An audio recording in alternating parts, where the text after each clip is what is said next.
All right, welcome to the NGAdvocate Podcast number 15. We're here, Viral and I are here with District 3 Commissioner candidate Steve Gailey. Steve, introduce yourself a little bit. Tell us a little bit of your background and a little bit of the history, because you was on the county commission before, and why you decided to run again.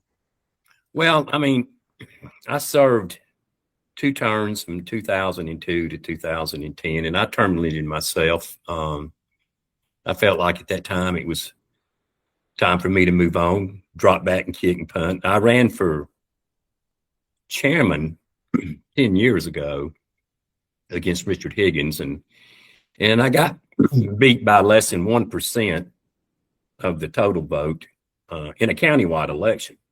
Right. So I had some people approach me this year, some of the older guys, older North Hall Republicans said, hey, we need to get you back in there and we'd like for you to run. So I gave it a lot of thought, looked at what was going on and said, we got a lot of issues, a lot of things to look at. I have the experience. I know where to look at things. I know where to look for things. I'm really pretty much an anti-government person. I don't like government intrusion into my life.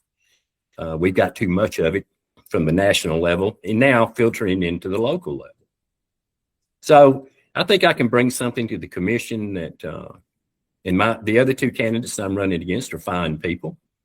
I've talked with both of them, but I think I can bring some experience into this role and try to protect what's going on in this North Hall and East Hall district. Right. Well, North Hall and East Hall, it's totally different than the rest of the county. And a lot of people don't understand that. It's like going from North Georgia to South Georgia. Oh, definitely. You're just you're more or less in a rural character up here. When you look at what's happened to South Hall over the years, which we kind of figured that was going to happen. Of course, we don't have sewer in the majority part of this district. The only sewer approaching this district is what runs out Highway 60 on Thompson Bridge Road that goes to the poultry plant over there, right, and up 365. When we made the agreement and purchased the sewer from Gainesville in 2008, it cost us $14 million for 1 million gallons capacity. That sewer, in my mind, and everybody else on the commission's mind at that time, was to be dedicated purely for not residential growth, but industrial, commercial, business type growth that we very much need. And it's been successful so far in supplying that. But now we've got the issue of the residential component that we just don't need on that sewer. Because right, we're not going to get another 1 million gallons for $14 million. I can assure you that. No. And you look at, in case in point, those 600 something apartments and townhomes they're building right next to the new Kroger that they put up there at Price Road. That's a lot of capacity that's going to go into that sewer that wasn't accounted for. And a lot of that sewer capacity also, when it was purchased, some of it was designated for South Hall. Right. So I don't really know how much capacity is left on 365. But when you take with what they're doing, manipulating the UDC code to the point on the density level. Now, I don't have a problem with houses being on half-acre lots on sewer. That would be basically 2 per acre. But the density that we're getting in these projects is 3 and 4 houses per acre. So you're putting 300 homes on roughly 100 acres of land. Well, you look at the impact to the system, the sewer system, and if you calculate it by EPA standards, EPA says about 150 gallons a day per person per dwelling. Now, I think that's probably a little bit high, but let's just use 100 gallons. So you've got 400 gallons a day in a 4-person home using sewer on any given day. Well, you multiply that by 300. Well, that's quite a bit of capacity per day that you're going to have. And we just don't have the capacity up 365, in my opinion, to continue to allow this residential component the way it's going through right now. Right. And one reason that I want to go back a little bit and tell you've got an environmental engineering background and how you're real familiar with a lot of this stuff. Yeah, I have been in the environmental business. My background is in engineering, but I got into the environmental business designing wastewater systems mainly for the food and beverage industry. And I've worked all over the world with this. So my background in sewer is by far probably a lot greater than the people we got running the programs in Hall County right now. Right. I just know what it cost. And it's a big expenditure cost-wise. It is. And right now it's falling on the taxpayers instead of these developers, and that's a big strain on property taxes and why a lot of the stuff's going up. I mean, we've got to find a way to kind of balance that out because we want some growth, but it can't all fall on the taxpayer. Well, I think you got to go back and just look at it realistically, like when I was in there. Sewer lots, like I said, were 2 per acre. Okay. So if you had 50 acres, you're going to have 100. You could get 100. Technically, well, you wouldn't get that much when you take out the infrastructure, which you're going to lose 15% to roads and sidewalks because that's a quality of life issue in living in any subdivision type atmosphere. So you're going to get, say, 85 homes on 50 acres under sewer. Now you're not going to get but about 40 homes on septic tank with water because you're looking at a 1 acre density. And that's pretty much the rule of thumb that I worked with my previous 2 terms on the commission, was dealing strictly with and sticking to that regard on that. I mean, I would have developers come and say, I've got 100 acres of land. I have city water. I'd like to get 100 homes. Well, you're not going to get 100 homes because you're going to get about 85 homes because you're going to lose 15% of it for roads, streets, and sidewalks. And I think that's why we're seeing a lot of these people go to townhomes and apartments, because in some places we're getting 7 to 8 units an acre.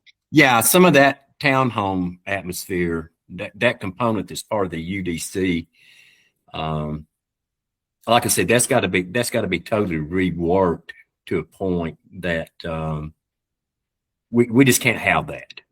I mean, we can't have that kind of density. And in South Hall, it's already happened. I voted for the Dale Webb project, which is that senior community down in South Hall. And this density was about 2 units per acre. And I really had a hard time I was actually the swing vote on that. I had a hard time voting for that because down there at that time, it's a great development.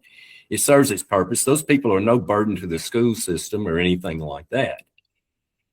But residential just doesn't pay its way. Now, it's probably paying its way a lot more now, considering, what's happened with everybody's taxes. So the reevaluations, mine is doubled. I mean, the nice thing is I'll turn 70 a year from this May, and I can file for the school tax exemption, which is going to save me a boatload of money on my taxes. 60%, I think, right? It's going to cut my taxes by about $2,800 a year. Right. But when you get back to the nature, everybody knew the corridor was going to develop. And now you've got the inland port getting ready to start up next month. We don't have really an aspect that's going to be, I know they said it's not going to add any more trucks. It's not going to do this. Well, I just got to call a foul on that because I'm just going to tell you right now, I'm figuring about 800 trips a day. That's a minimum. On 365 than what's on there right now. And I know people said, oh, it's not going to have any impact at all. Well, it's going to have a big impact. And that road is a very dangerous road. How do they say that with a straight face, that it's not going to have any additional impact? You're bringing in a literal port. I do not have any idea I don't have any idea how anybody can make that kind of comment, to be honest with you. Yeah. Let me ask you this real quick. So while we're on the subject of sewers and stuff, when's the last time for Hall County or the city of Gainesville, what was the sewer system evaluated of needing improvements, of possibly needing a new new lines or, however that stuff Well, works? Hall County, we also purchased a plant in South Hall that was built by a developer. We purchased that in my term in office, and it was at that time 750,000 gallons a day. We purchased it for around 11 million. Now it has been upgraded. It's under an upgrade portion, I think, right now to go to about 2 million gallons a day. Now, as far as what Gainesville's got left on their capacity, I'm really not sure. By far, Oakwood uses Gainesville. Flowery Branch has their own plant.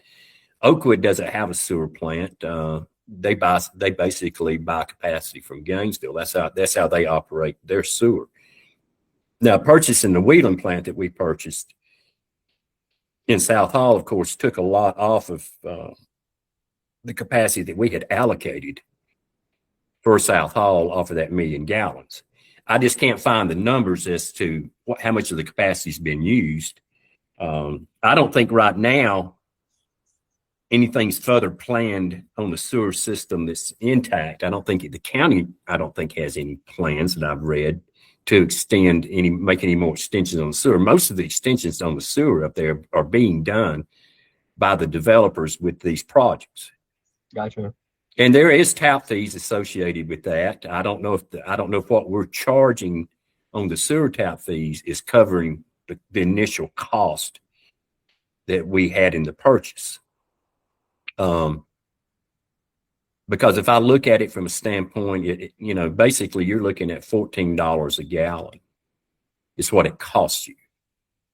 The next purchase is going to be probably, I would say, double that. Wow. And I'm pretty sure that will be done one day. But, right now we don't have I don't know what we got in our sewer fund. I don't know how any of that's being used or what. The South Hall plant, though, was modified in the last couple of years to upgrade it. And it's a direct discharge plant now instead of, it used to be a spray field, like where you would spray the treated wastewater onto pasture land and cut hay off of it. But now it's a direct stream discharge on it. But as far as what plans they have for the future, I don't know of any plans to bring sewer, what I call past the Long Street Bridge, into that section of 129 into North Hall. Because if we started getting that here, sewer up in this area, we'd be facing the same thing they're facing in South Hall. Yeah, no, and they're fixing to build that big shopping center right there at the corner of Nopone and Jim Hood and. Well, they've got one plan to go there. That's going to be all septic, right? Yeah, it's going to be on septic system. Yes, it will be on a septic system there for that facility. To come in and build, give you an example. Say I want to put a restaurant on 129. Okay. Say I want to put in a Kelly's on 129. For a restaurant that size and seat that many people, just for the septic system for it would require probably around seven acres of land. Good Lord. Yeah. So it's all done by seating and how many seats you got, and they got a compilation of how they determine how many gallons each seat's going to use a day. Right. Well, see, and that's what got me is when I looked at the Rochester plan, say when he wanted to build that, before he pulled it off the docket, the Sardis. How's he going to plan on serving that off sewer? Well, I don't think it was. I really can't call it sewer. I call it community septic system. Is what that's what I mean off the septic. Right. Yeah. I don't have a lot of faith in those things, even though these people are having to put bonds up, with the state, because it's going to be permitted basically through the EPD. Right. which is the Environmental Protection Division in Georgia, which controls all this. Those things are notorious for fail. I think they're great if people adhere to the conditions and the ways that they need to be on a system like that. I mean, I'll give you, for example, if you're on a septic system, the last thing you need in your house is a garbage disposal. Right. And tell you why, because when you grind that up, it's solids. And it just goes to the bottom and sits. That's why these restaurants are required to have these series of grease traps so they can be pumped. It's a form of pre-treatment. Even prior to going into a sewer system, they're required into a public sewer system. They're required to have these grease traps. But the thing that can mess up these community systems more than anything is the loadings that people just don't understand. I mean, I'm sure there's people that's got garbage disposals on septic tank systems, but instead of pumping your septic tank, every 5 years like it's recommended, I would say that you probably need to pump it about every 2 years. Right. Because of the solids buildup. And it's the same way with the sewer system to an extent too. Treatment cost. You got a lot of horsepower, you've got a lot of treatment cost, you've got a lot of chemical cost in these plants. So, and that's all a direct loading too, but if we can, I'm not anti-growth, I want you to understand that. I'm a property rights advocate too. But if people have land and they want to sell it, they want to develop it, it's got to be done in the right way. I mean, I know land's expensive, and these developers are using the term, well, we got to have this much houses per acre to justify the cost per acre. Mm-hmm. And I can't follow that either, to be honest with you. I can't. I mean, you look at what it costs to build a house. Yeah. In today's dollars, I would have a hard time even stipulating a home size like I used to put, minimums of 2,100 square feet. Yeah, it was feasible. Don't know if you could do that this day and time, because I think right now in the house that I live in, it's just myself and Wendy here, 4,000 square feet. We utilize basically about 3 rooms in the house, and one of them I'm sitting in right now, which is my kitchen. And we walk through the living room to go back to the bedroom. I don't need this big of a house, but when I look at the cost I could sell this house and do well. But when I look at the cost to build something along, say, 2,000 square feet, 2-bedroom, 2 master suites, open floor plan, you're looking at $200 a square foot. Yeah, that's just insane. Where it was 114 a square foot less than 6 or 7 years ago. Right. So these costs those costs I think eventually will come back down and get more reasonable. But I think ever since COVID, we're still in the disarray of everything went on with COVID. Everybody everything now seems to be some kind of COVID, some kind of, and of course, I think sometimes with tariffs are definitely affecting the cost of a lot of these products. Yeah, it is. And it's been passed on to the consumer. Well, it's got to now. Like a 10% tariff, a lot of these companies can eat that and not pass it on to consumers. But when you start getting into 30, 40, 50, 60% tariffs, you just, companies can't absorb that. No. And I had a guy ask me the other day, is there ever going to be anything built in Hall County that us senior citizens, say 1,500 square feet, 1,500 square feet that we can move into and downsize? That's the direction we need to be looking at going if we're looking at things from that nature. For affordable housing, yeah. More affordable housing, but you got to look at the impact on the schools. I mean, when you look at the two things that's already been approved up there off of 365, residential component wise, I think are around 700 homes, and they've already been approved. Right. So that's 1,400. I'd say a minimum 1,400 more kids going to hit the school system. Yeah. So you got to look at everything. When you make these decisions, sitting on the commission, you got to look at the impact it's going to have on the school system. Even though I feel like sometimes they think they got that in this amount of money and they say they'll handle it.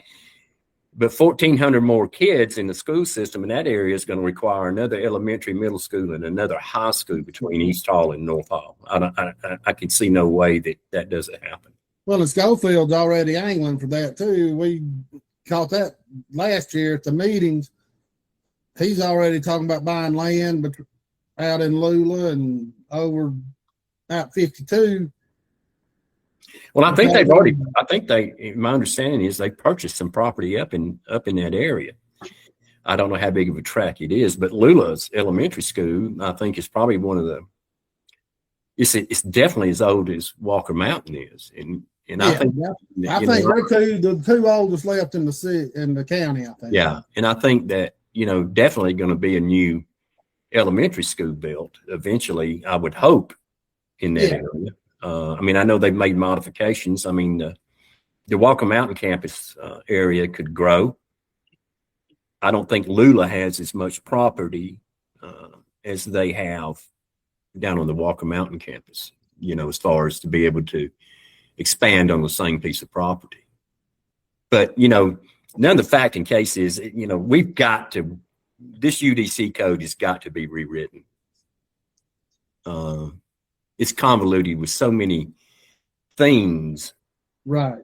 That the normal person just don't understand. We came out with all these designations this. Well, why complicate the matter? Yeah. But I just do not agree with the density that's allowed in certain aspects of that UDC code. I just do not agree with it. Well, the way it's written now, it's just so confusing and it's so long and there's so much in there that's not necessary. Well, yeah, you could probably throw half of it away and it wouldn't make a bit of difference. No. Not getting I sometimes get the feeling that when they did this last UDC code, I felt like they were adopting maybe what Gwinnett County has or DeKalb County has. And we're not Gwinnett and DeKalb County, and I don't want to be Gwinnett, DeKalb County. No. So we've got to simplify the things. We want to make sure that even the business type growth that we get in this area is good business growth. Now, a lot of this is speculative. A lot of these warehouses we see going up, a lot of it's speculative, especially on 365 of what's going to happen with the port. Yes, with the port. But I do believe that they're going to find out probably when the port gets full capacity, they're going to have to do something with 365, 985. I don't think there's any doubt about it. Definitely going to have to be some interchanges and things done on 365. Yeah, bypass roads or something. Yeah, there's going to have to be some things done because I'm telling you, I think the traffic is going to be tremendous, especially going north out of the port. Oh yeah, no, definitely, and that's already dangerous up through that way anyway. I think they said. Oh yeah, you can. If you're at the 52 traffic lights, you better make sure that you're looking. Even if you got the green light, you better make sure you're looking. You got that right. Because it's just dangerous no matter if you got the red lights up or not. It's just I hate even. I used to love going up J Moore several times a year during the summer to get fresh. I don't even like going up there anymore because it's bumper to bumper and it's like you're freaking in a NASCAR race when you're going up through there. Well, yeah, and I think we see that on a lot of the roads. I know they're still planning on acquiring property for the 4-lane up 129 past Long Street, out of Gainesville. Right. All the way up to where the 4-lane, the part I call partial 4-lane, it runs for about 3 miles. I think that's going to be the next phase of that. But even the traffic on 129 in Clarksbridge Road is dangerous, and it's a lot of traffic. Well, Clarksbridge Road, I counted 32 cars the other morning before I could pull out of my road, and that's nothing. before. Yeah, and I'm really surprised at the people that are on 129 South that turn left here in Claremont onto Clarksbridge Road. Right. And take Clarksbridge Road instead of just going down 129. You know, I very seldom ever take Clarksbridge Road. Right. Well, it can't handle all that traffic. I mean, it just can't. And going back to 365, I know you and I talked about it, and I have with other people. When y'all ran the sewer up there, the intention was to keep all commercial building on the interstate side of the railroad track. Yes. And I got, you know, last week's meeting on the Kegel Road, that denial, I think, was the proper thing to do, even though, I mean, I hate to say it, it's a little 28-acre tract that that's probably of no use other than that reason. But the problem is, how are you going to keep the truck traffic off of Kegel Road? You're not. Exactly. In Kegel Road, all the way through there is it's narrow, windy, curvy, and hilly. Oh yeah. You get down past where the port is, you know, then it'll start to miles down there. So I think that, you know, what hurts that piece of property is, of course, it abuts the railroad track. It's kind of like a little island sitting out there, but it's all definitely residential across the road from that side. So I do agree with their decision on the denial on that parcel. I think everything industrial commercial should access off of 365. Yeah, no, that's the only safe way to do it. The only smart way to do it. Yes. Especially with all those lake properties. I mean, you can't kill that property values and stuff from people that's invested in all that stuff. And it's the noise and the traffic also. Yeah. I mean, I live on Main Street in Claremont, and it's pretty good road traffic wise. I mean, it doesn't have a lot of traffic on it. It's surprising to me though. There's people that would turn off on the northern end of this road where it dead ends, well, it doesn't dead end, but crosses 129 at the White County line, that would turn off just to drive through Claremont and get right back on 129 South. Right. You see them do it all the time. You know? Yeah. Well, I want to hit back on the UDC, Steve. When you were in office, I don't know when the last UDC was revised. You know, as I guess you could say, a part-time developer myself. I applied for a data center usage out in by the airport with the city of Gainesville, and then we were also looking for stuff around Hall County. At that time, the new UDC hadn't passed, and our old UDC or the zoning codes were just so outdated. So I thought this was going to be in the right direction of updating our UDC development codes, our zoning codes, and allowing way more uses than, I think it was like 3 pages of different zoning districts and what's allowed in there, what's not allowed in there. Having all of these steering committee members, quote unquote, even with all of that, and the time and the money that's been invested in redoing this UDC, where do you think it went wrong? Is it just too many chefs in the kitchen type situation? Yeah, I think that you've got to have more than just what I call developers and people like that on those committees. You've got to have input from the average Joe citizen like Chris. It needs to be a better representation. And really what the UDC code does, it kind of drives to what you are looking for, as far as even your business type growth. I know that when I was in there, I would see just metal buildings being put up, and I'm going, I don't like the looks of that. And actually, they adopted the Gateway Corridor standards when I pushed for that.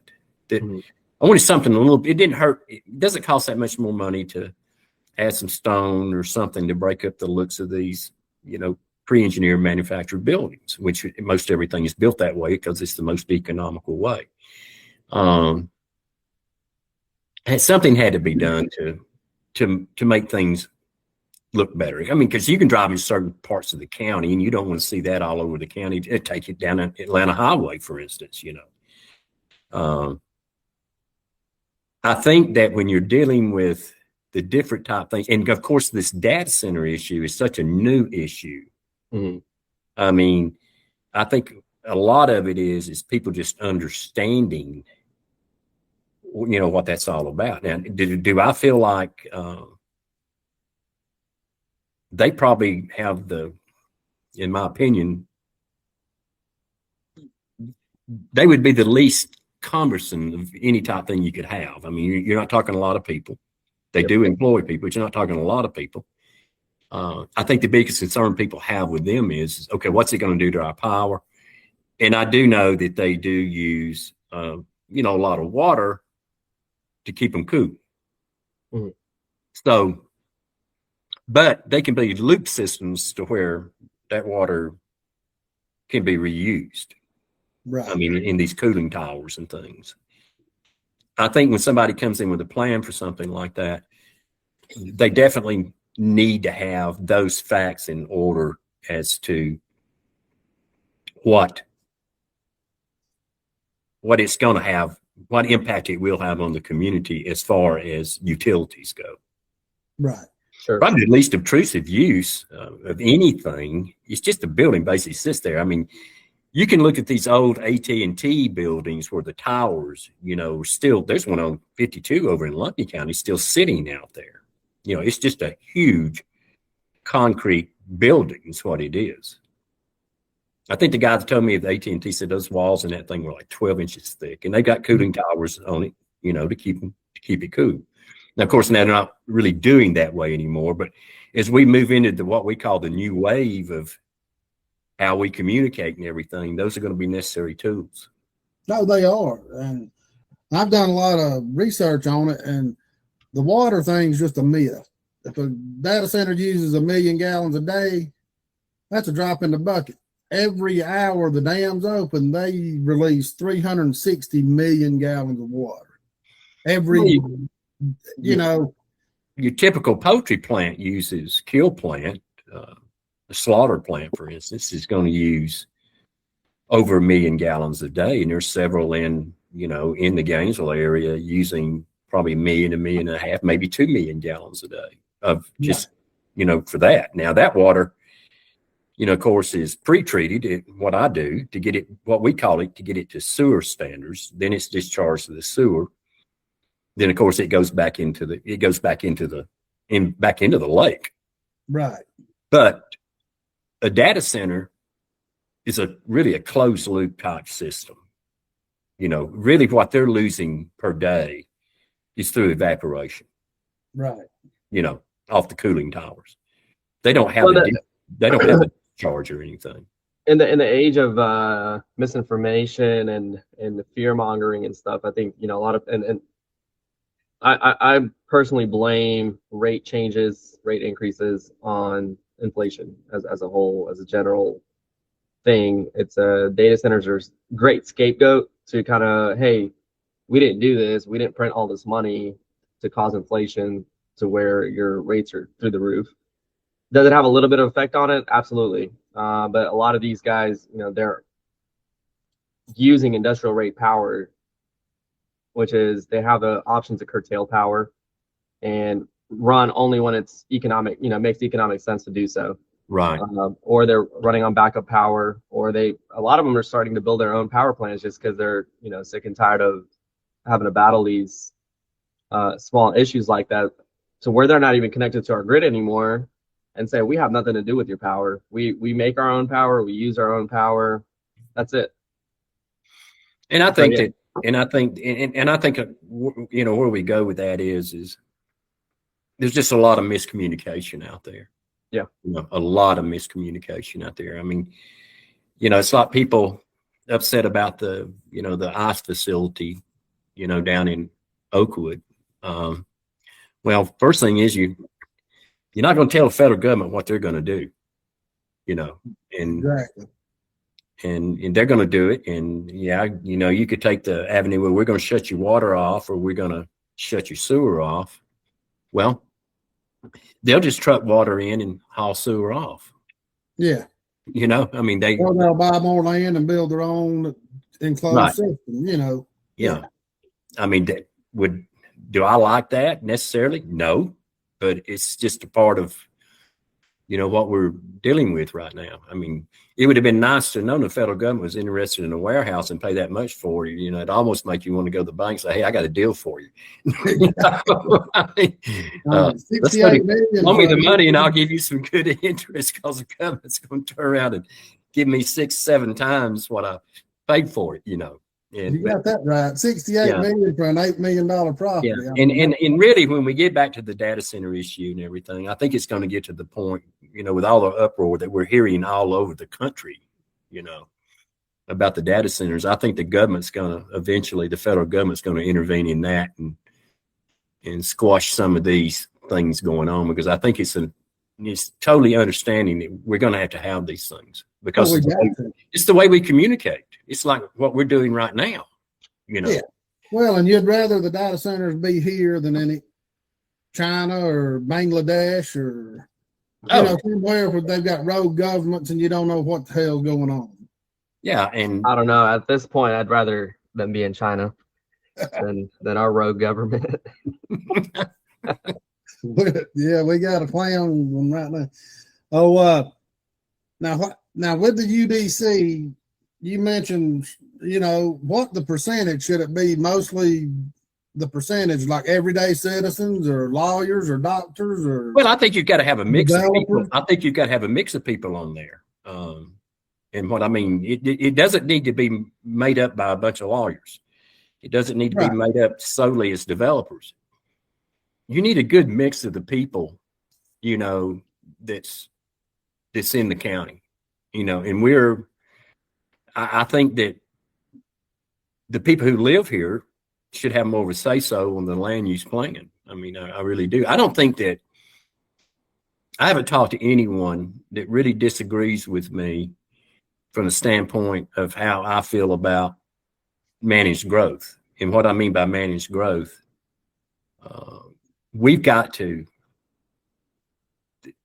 this density is the big impact on everything. I mean, I've talked to people who are just totally anti-growth that do realize that people do have certain property rights to do things with their property. There's still a lot of vacant land up here in the area of North Hall that I live in. Even you look between here and East Hall, you know, over in the Lula area, one of the largest, you know, you take the Glades property, which is huge. That's probably the biggest swath of acreage, and it's owned by one family in the county. Right.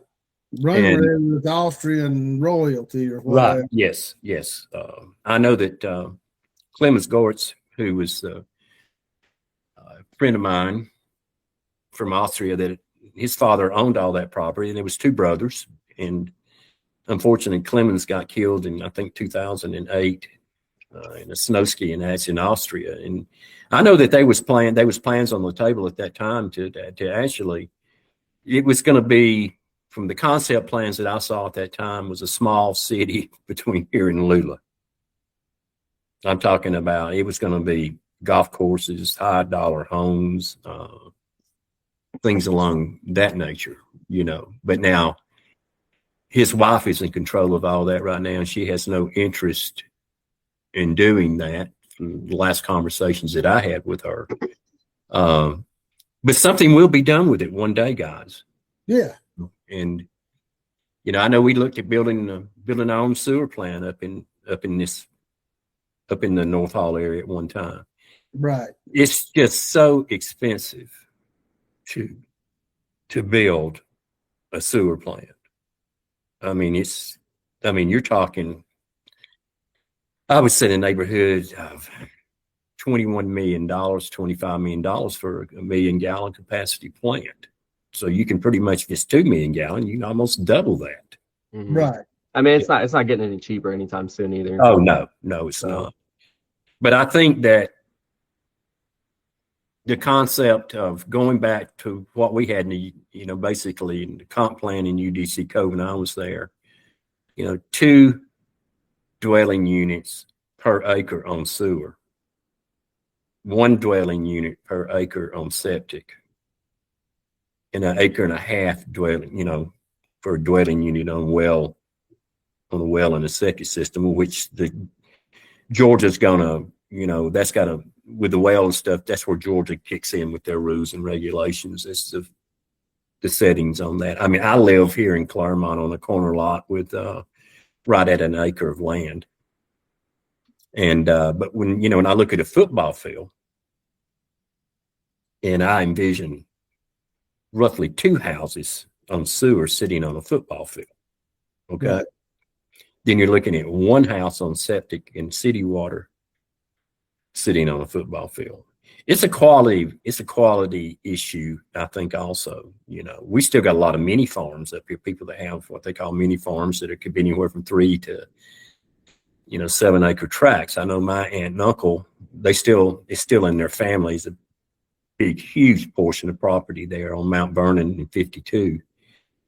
I think, if I'm not mistaken, I think there's still about maybe 600 or 700 acres left in that area over there. Now, they did sell off some years ago what we call large lot subdivisions that came right off of 52. And the smallest tract was 3 acres and the largest was 7 acres, all the way from actually Mount Vernon Road to the Lumpkin County line.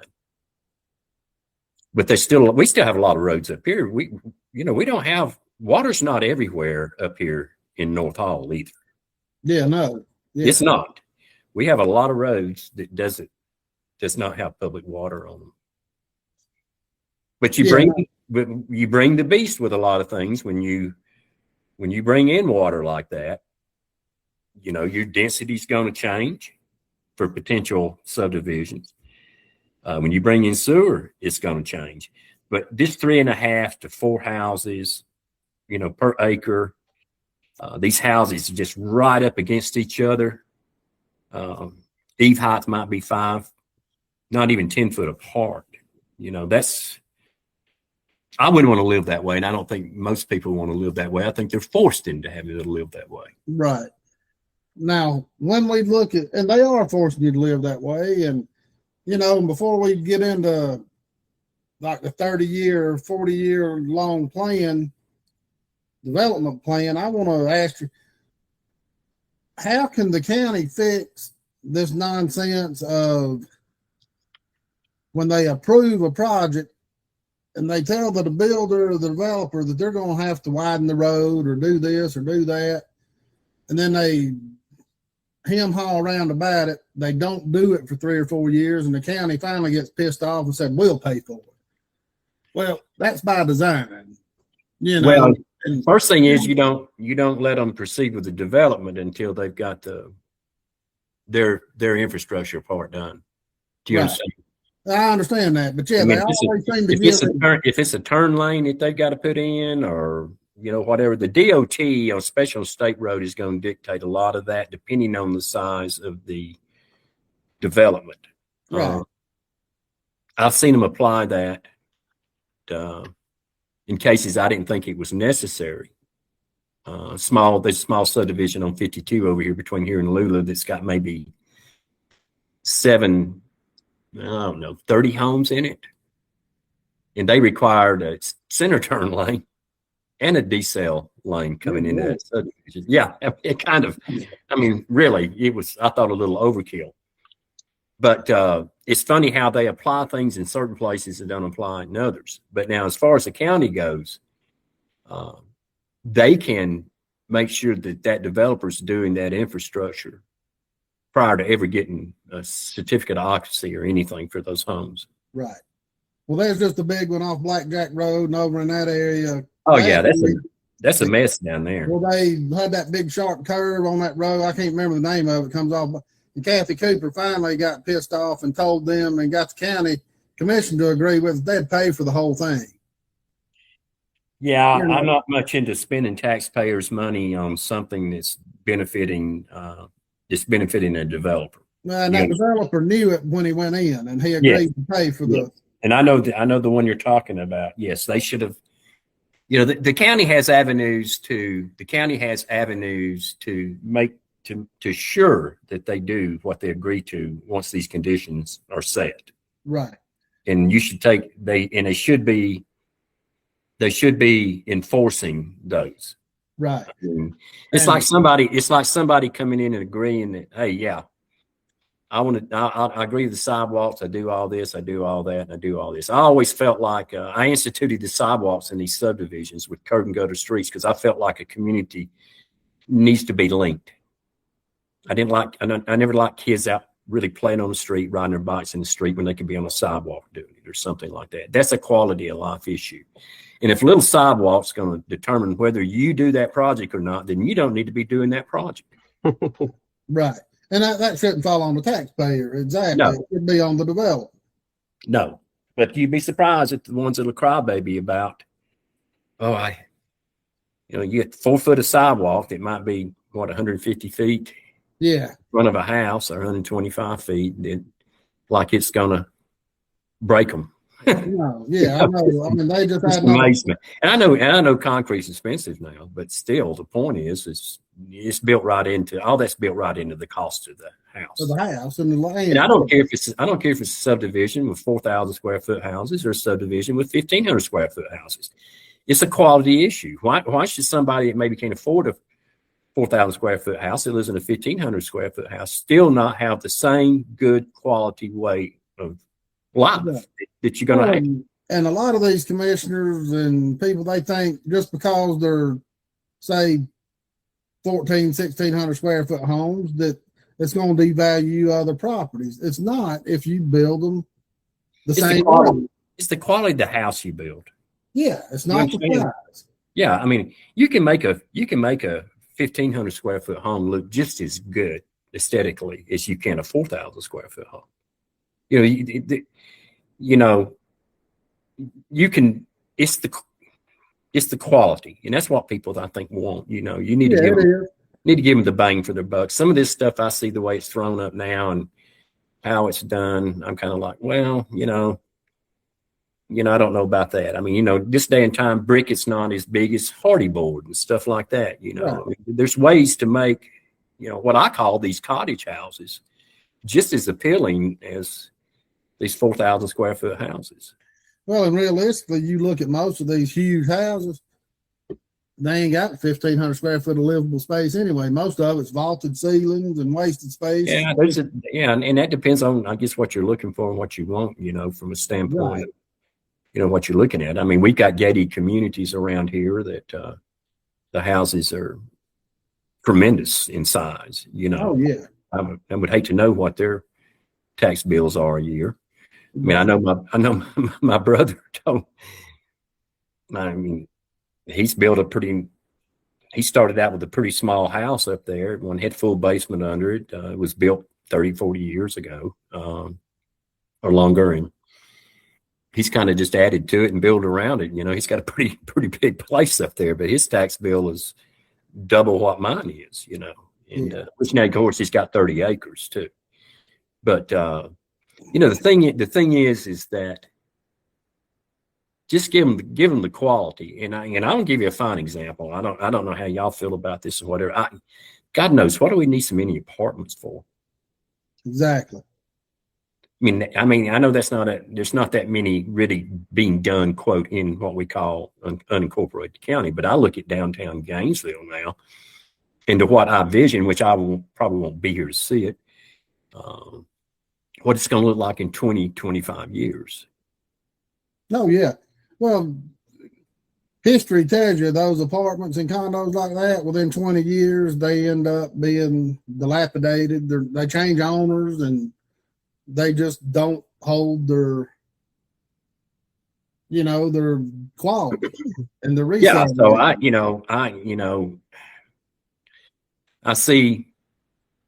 just see, I know people need places to live, and the hospital, of course, is a big driving force with what they're talking about housing wise. We've got so many traveling nurses now, especially at Northeast Georgia Medical Center. I mean, oh yeah, I mean, I've got a whole upstairs up here with 2 bedrooms, a bath, and a living room. Doesn't have a kitchen, but it's just closed off. I could probably rent that for $700 or $800 a month to a traveling nurse. Yeah, and that's on the cheap end. Yeah, but moving on with the stuff. Yeah, we've got problems. We've got issues that are going to have to be dealt with and directed, and the commission is going to have to take a hold on fixing this. Steve, as far as talking about issues right now, what's some of the top 3 most pressing issues that you see with the counties facing, or possibly even the city, et cetera? I think the biggest issue we've got going on right now in the county is infrastructure.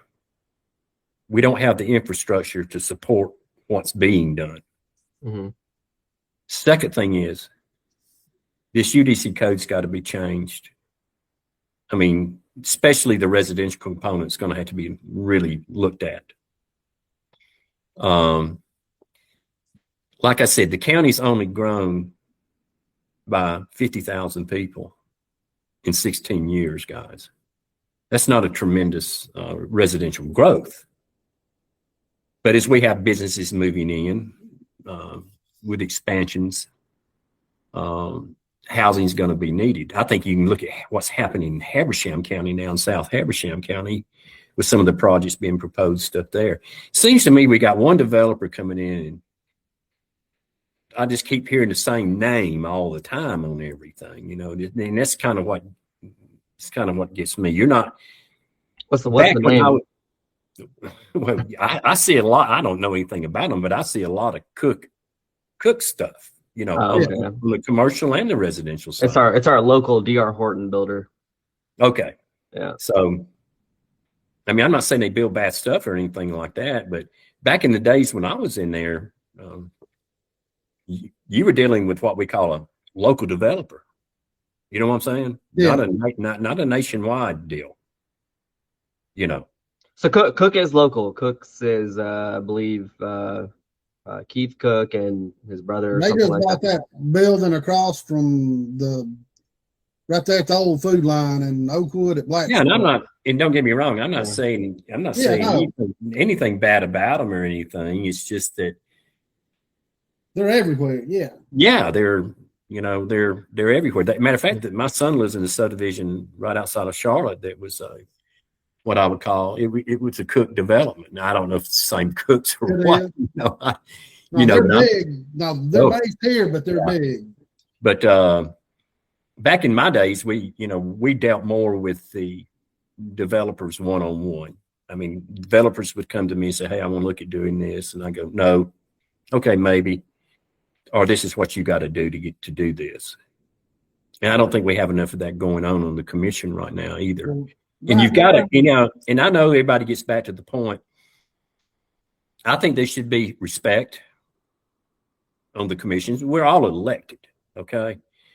And I know when I first got elected, I probably wouldn't, the first time I went in, I wasn't the most popular guy. I mean, some of the people on the commission really at that time would rather seen somebody else come in other than me. But you work it out, because you're not going to agree on everything, but you got to have respect. I mean, and I've seen this time after time after time, especially concerning Greg, who's sitting in this seat right now, is,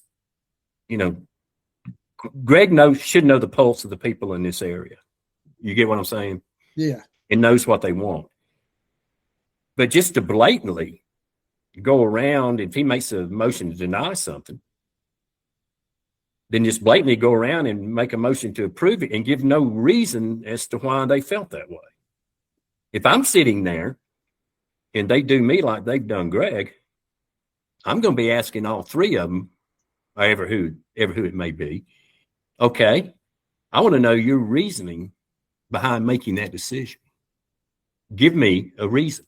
And it should be public record, yeah. And I want it done in the public meeting, not behind closed doors, because I was notorious for calling out things when I was on the commission before. I mean, goodness gracious, Tom Oliver and he was the chairman at the time.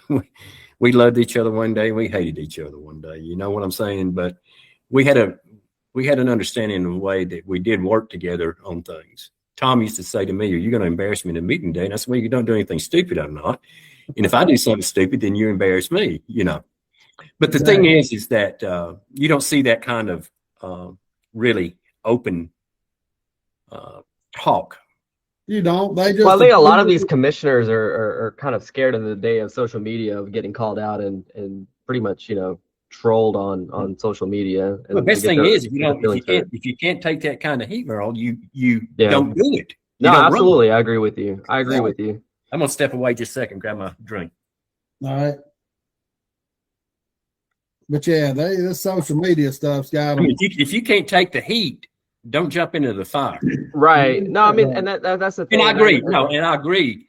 Yeah, they say, this day and time, there's a lot more stuff out there, social media wise. There's more scrutiny, and you got to stand behind what you believe in and stuff. And a lot of these guys call me a conspiracy theorist or not, but it's pretty obvious deals are getting cut behind closed doors, and they don't want to have anything on public record that should they be out of office or anything like that, the lawsuits follow potentially, and they don't want to have to defend what's on record of what they're saying. So well, I think obviously we go back and look at what happened with the Planning Commission and see that was as blatant as you could get about right. Oh yeah, and that's wrong in front of everybody.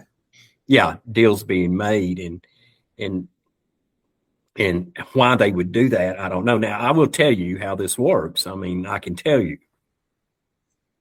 as a sitting commissioner, you got to have two more to tango, as I say, just because it takes three to do anything. Right. So there's going to be consensus amongst commissioners on certain things. But now, do you talk to two of them at one time? No, you talk to one, then you talk to another. And that's how you keep everything legal, from that standpoint. Right. I mean, in our old offices that we had down at the courthouse annex, we were all located in one big room with offices down there. They had a conference table in the middle, and I could be in there on the phone with somebody, and anybody else in there could hear exactly what I was saying. Right. But what the Planning Commission did was just totally, maybe they didn't think they were doing anything wrong, but that's not how you conduct business. And it's not to say that you can't have a consensus prior to things going into a meeting. Yes, I think you're going to have a consensus, whether it was done legally or illegal. One thing I don't agree with, and what I don't like, and I never advocated this, and I'll go ahead, and I'm not trying to change the subject. Let's get, for instance, the commission's got a budget retreat next month. Why go out of the county to hold a budget retreat? You get what I'm saying? They got a big enough room down there to do right there to where it makes it easy for the public to be there. And that's transparency. When I first got elected, they had a retreat scheduled up in Blairsville. And I didn't let the county pay my bills. I paid my own hotel bills, food, and everything on that trip. Then I came back. I told them we were not going out of the county, never out of the county again for a retreat. Yeah, there's no need. You need to make it. So we did hold them down at Lanier Islands, which is still in the county. People could come. But this budget process that they do now is something that's got to be changed too. We've got to get back to zero-based budgeting on every department. Right. You don't need to, and what I mean by that is you don't take last year's budget and just tack on 3 or 4%. Right. Every department head and every elected official, whether it be clerk of court, tax commissioner, probate judge, everybody needs to come before the commission in an open budget hearing and present their budget. Yeah, because each year is different. And that's the way we used to do it. Now, you might not have every commissioner there. It was advertised that, as to where all commissioners could be there, or 3 could be there. Or some days it was just me and another one there.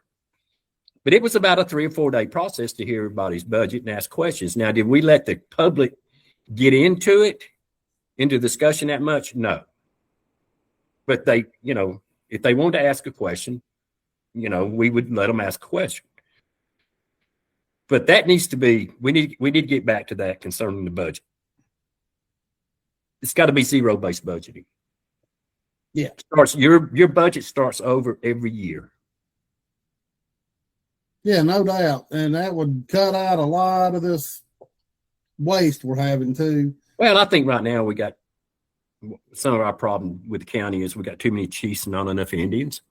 Right. I'm still trying to figure out in my mind, why do we need 2 assistant county managers? Exactly. I'm really trying to get grasp around that. Well, as long as people keep paying their taxes, you know. I get it, but listen, just because you got it don't mean you got to spend it. I know I agree with you 100%, but I think that's where the county commissioners and just government employees, I think, kind of, you know, get on this little welfare program type situation that the money's always going to be there. What are people going to do? Not pay their taxes and lose their property? You know, like we got this unlimited resource. We got this unlimited tap of money. But I can remember though, back when stuff went south in 2008, the decisions we had to make to furlough people 1 day a month. Yeah. You know what I'm saying? They didn't have to work, but we had to balance our budget. And that money was not coming in. So things had to be cut, but I think you've got to run a budget. I mean, you don't run your household budget based on what you think you're going to get next year. Right. And government's got to, that's just not on the county local level, that's state level, federal level, and everything. I mean, at that point, I mean, I think that, you know, we never had never voted for a tax increase or had a tax increase the 8 years I was there. I can only remember one tax increase, which was done after Richard Higgins got elected first year, which he was chairman of the school board too, but they did a tax increase. I can't remember what they increased the mill to, but I'm going, well, you're not doing enough cutting. You're not doing enough of this. You're not doing enough of that.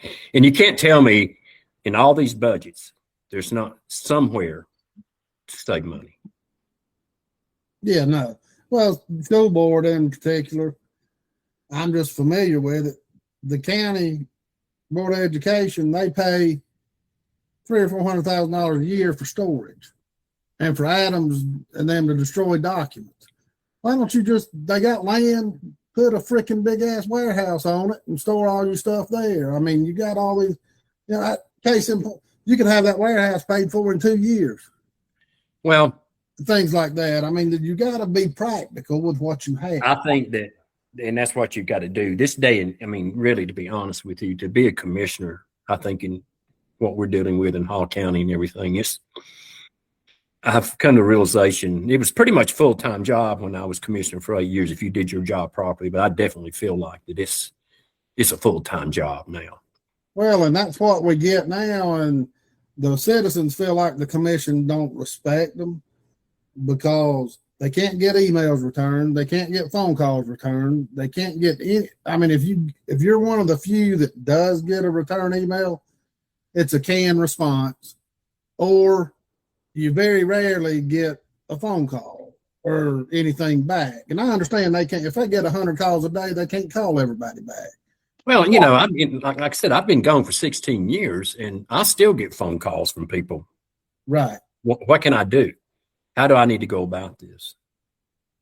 You know, and you've got to be responsive. I mean, you have to be. Now, there can be a time to where some people could be just totally aggravating. You know what I'm saying? They're just messing with you.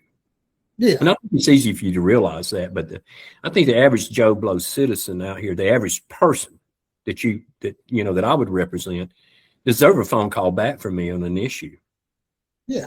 I never allowed the county marshals or anybody to come up into my area of District 3 and start any trouble with anybody without me knowing about it. I wanted to know because I knew I was going to hear about it. Okay. So if there was a code issue or they were this, they knew directly to come to me and tell me, hey, we got a problem here. You know, because I wanted to know what it was about before it ever started. And that way, when that person called me, I'd have an answer for them. Right. And that's only fair. I mean, and we've got to have more communication. It's like the other night, I'm not calling out Poole or Gibbs in particular, but I'm just saying it because they're the ones that brought it up when they have the open discussion on this new courthouse. They up there demanding that the citizens not get upset and be, and be respectful. But at the same time, what have they done? Well, they don't listen to you. They don't understand the citizens' point of view when they feel like they're not being listened to. I think as far as, I'm going to be honest with you. I think you got to go back, and I think we really need to go back and look. Do we really need a new courthouse? Exactly. Is there not things that can't be done to utilize what we have? In this location that came out in the meeting the other day, just totally blew me away from the standpoint. I said, that is the craziest, stupidest site to put that courthouse over there where they're going to do it. It's a hole. It's going to be a big time problem. Storm management. Who's the driving factor behind, just from your experience, Steve, you're on office, who's making these pushes to, hey, we need a new courthouse. Hey, we need a new courthouse. Hey, is it local developers? Is it the justice system? No. Or when it gets to the courthouses, it's coming directly from the judicial system, I believe. And there was a study done 2 or 3 years ago that actually said the courthouse needed about an additional 28,000 additional feet. Okay. Well, there's courtrooms down in the old courthouse annex building where before we built this courthouse, there's 4 courtrooms down there. Are they utilizing that space down there for some of these courts that, for instance, I think maybe under state court, I would say the state court has less than probably, if you look at their whole calendar, it's probably, I would say no more than 10% of what we call a jury trial in state court. These are people just coming to contest a ticket, do this, they're going to plead guilty, not guilty, whatever. They may have a judge decide it or whatever. They should look at holding night court on a rotating basis. I can't see why they can't do that. To add another metal detector and a couple of the sheriff's deputies to man that down at the other building, to me, is far more affordable than what they're looking at doing.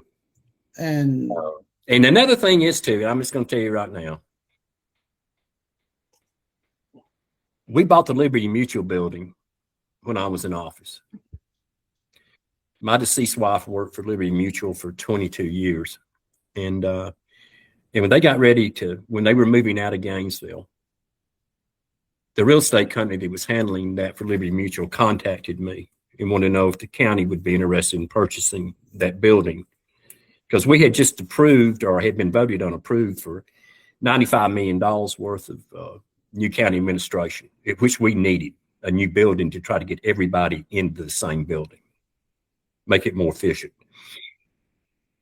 So Commissioner Banks and I went down and took a tour with Phil Sutton, who was our assistant county administrator at the time, and looked over the building, which I was familiar with the building. We thought it would work, and we said, yeah, we'd be interested.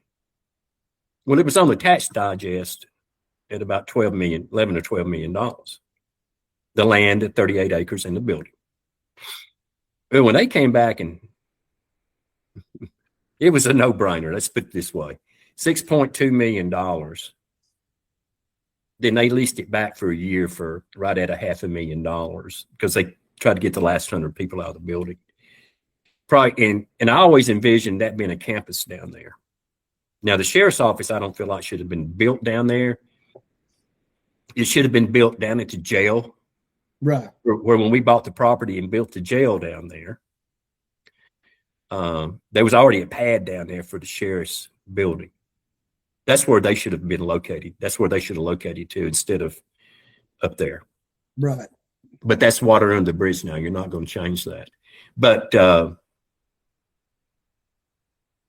courthouse, the last courthouse that was built was, man, it caused a lot of, there's some upset people. Really upset people. Man, I'm telling you. And I don't see this one going to be any different with the people. You get what I'm saying? Yeah. They're going to be upset. I think David, the chairman's got the right approach as to what he wants to do and how it needs to be done and where it needs to go. Now, of course, the city, downtown Gainesville wants everything downtown, but there's nowhere to put something like that downtown anymore. No, that's not their worry. They're not the ones dealing with the traffic every day and having to drive through it and all that. Yeah. So yeah, I don't know how many people that actually even work for the city live in the city. Like they don't have to pay the taxes. They're not having to deal with this issue every single day. I would say probably 70% of them live outside the city. At least. Yeah. There you got this nonsense going around. Oh, the people are upset because they won't be close to the food places. I mean, don't give me that. Well, it's a 15. Okay, from where they're looking at putting a courthouse at right now, if you walk over to the square, you're 15 minutes. Okay. And I know there's been things said, well, if you put it out there where the Liberty Mutual building or where the government center is, where they're going to eat at. Well, you got to understand, you don't have 300 jurors sitting there in that court. You get what I'm saying? Yeah. You may have a couple of jury trials going on in Superior Court. Well, they're going to bring in their food for them, I mean, if you're building a brand new courthouse, put a cafeteria in it. If that's exactly that. You know what? And that has been suggested too. Or even put a Chick-fil-A in there. If you're really that concerned about where people are going to eat, and that's the reasoning behind your the location of where you want to put this in a already congested area of downtown Gainesville with no room to expand roads or anything like that anymore, put a cafeteria in it. Yeah, it's not rocket science. I've had people say that. When we bought the Liberty Mutual building, it had a fully functional cafeteria in it. Yeah, I remember. Yeah, they had a fully functional cafeteria in it. But yes, do that. Oh, you can get people like Starbucks and Chick-fil-A will come in and set up a thing. Yeah. I mean, you go down to Piedmont's new hospital that I spent a lot of time at. Not for me, but some family. You go down to that new thing they built down at Piedmont, downtown Atlanta. Well, you go in there, there's a Panera Bread, there's a Starbucks, everything down in the lobby. Right. They actually lease space from the hospital to run those. So, yes, I think that's a pitiful excuse to have the courthouse downtown. Right. Yes. But that spot they're looking at, I'm telling you, it's a hole. Most of it is. And it's going to be a stormwater issue. Unbelievable. Then, of course, Gainesville, I looked on the records the other day, Gainesville has already purchased the corner adjacent to it for a parking deck. Yeah. Yeah, where the paint store and the carpet store and all that is. Right.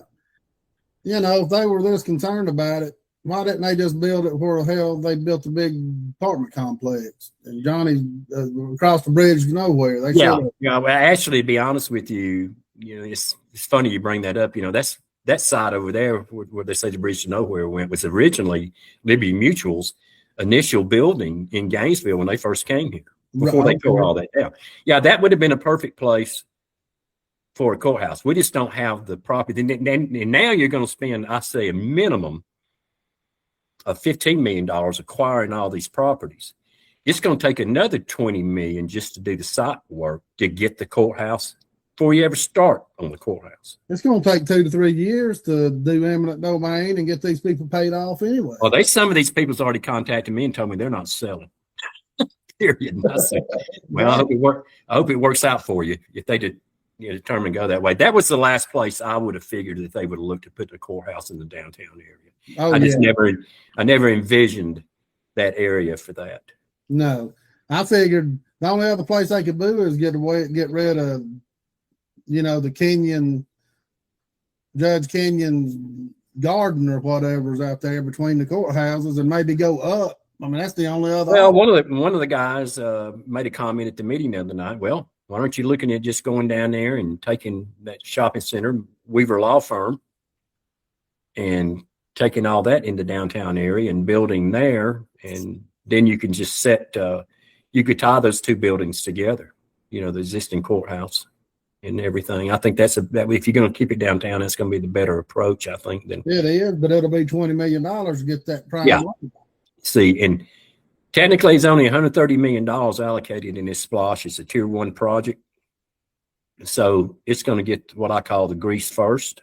It's going to get the money first because it's a tier 1 project. But you're right.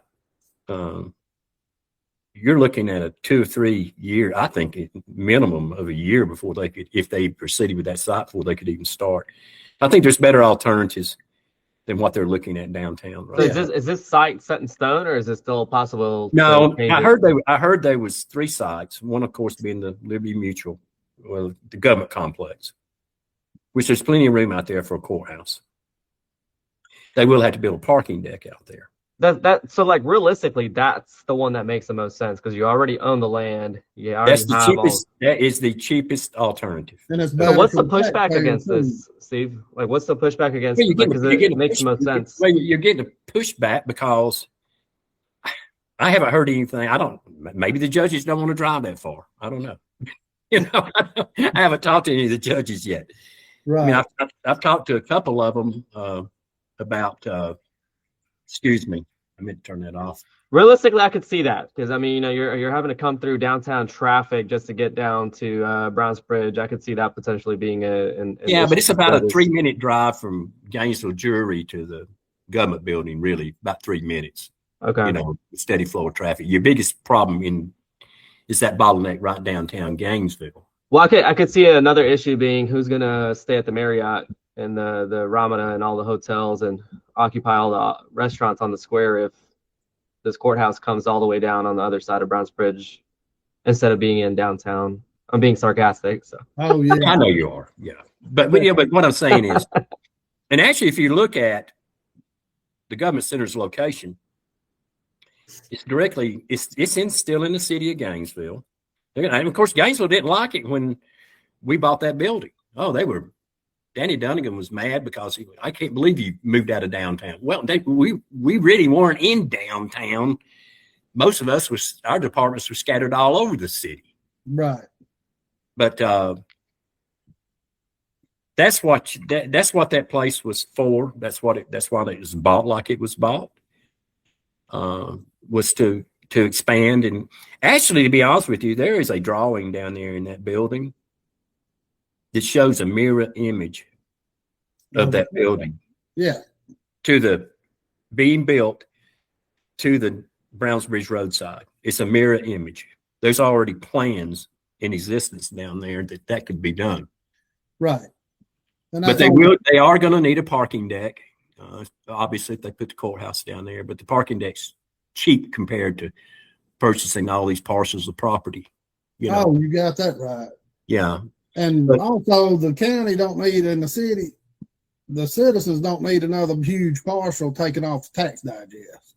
Yeah, and that's taking I think 11 or 12 parcels off of the tax digest.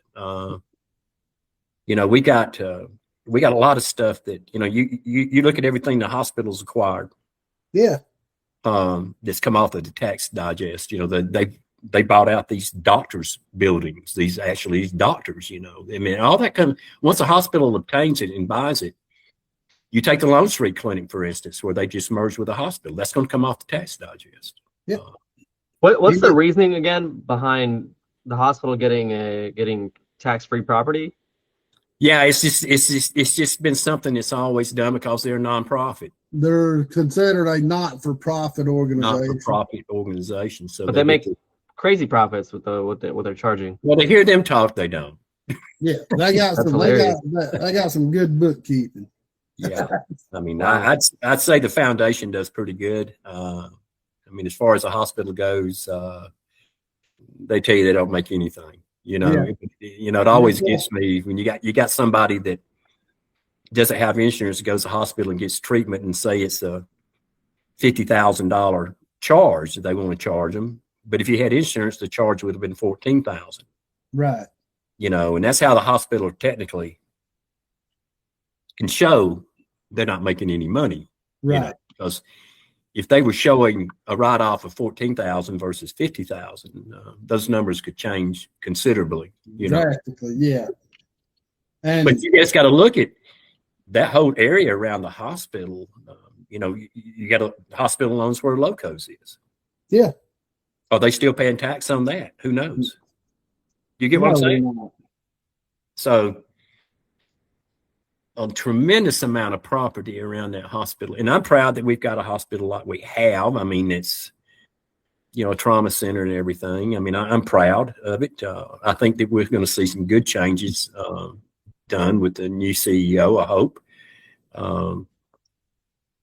But there's been a lot of stuff taken off the tax digest. Yeah, and we can't do that anymore. And even when Bernal expands, I mean, they get taken off the tax digest. I mean, we've just got too many big corporations that, big entities that keep expanding and taking money off the digest. And I know the legislature's toyed with these same things we're talking about right now, as far as tax abatements, the not paying any taxes at all. I know they've looked for avenues as to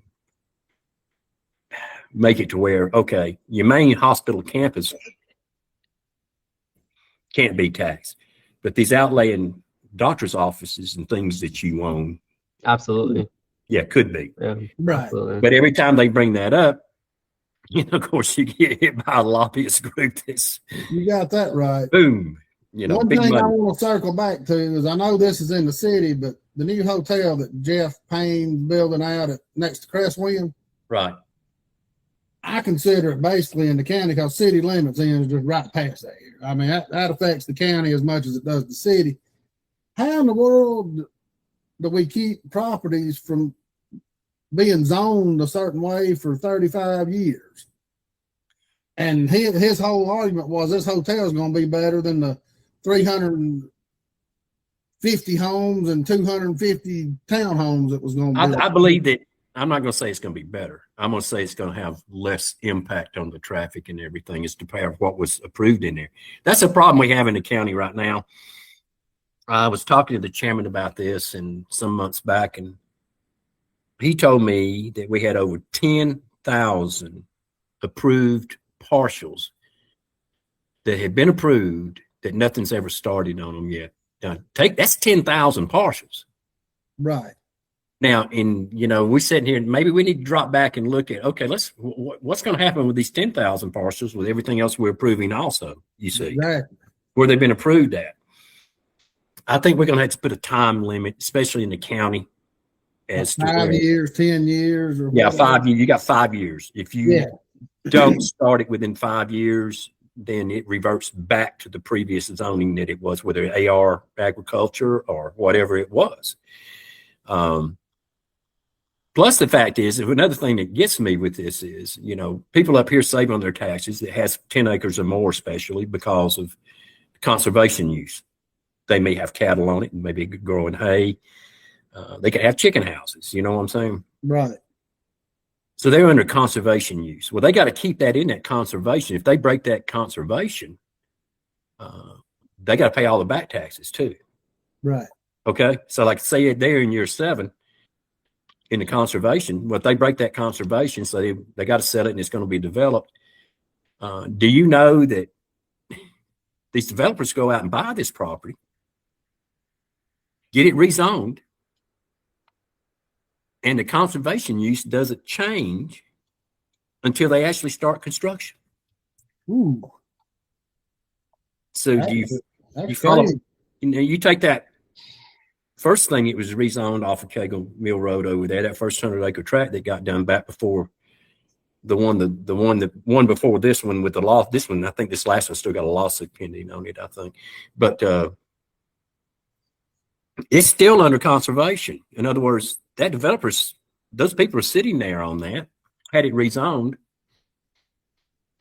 and it's still under conservation because they decided not to break ground. Well, see, that's another thing. I don't think you ought to be able to stay once you have it rezoned. It needs to come out of that conservation. Right. But we've got 10,000. I don't know how big these. I don't know. It'd take days to go back and research. The staff would just have to do me a map and show me.